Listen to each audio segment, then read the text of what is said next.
గోదావరి జిల్లా నర్సాపురంలో భారీ దొంగతనం జరిగింది. ఆర్టీసీ బస్టాండ్లో 11 లక్షల రూపాయల నగదు, 400 గ్రాముల బంగారం బ్యాగ్ చోరీకి గురైంది.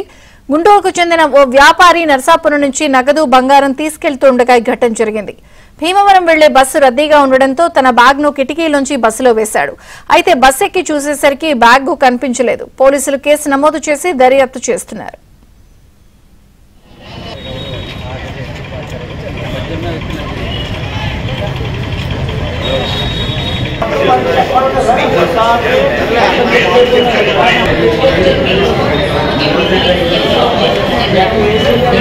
గుంటూరుకు చెందిన ఓ వ్యాపారి నర్సాపురం నుంచి నగదు, బంగారం తీసుకెళ్తుండగా ఈ ఘటన జరిగింది.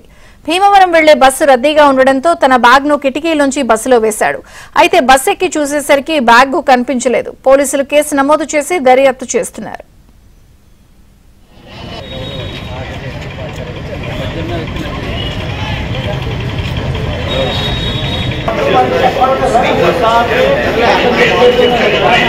Gracias.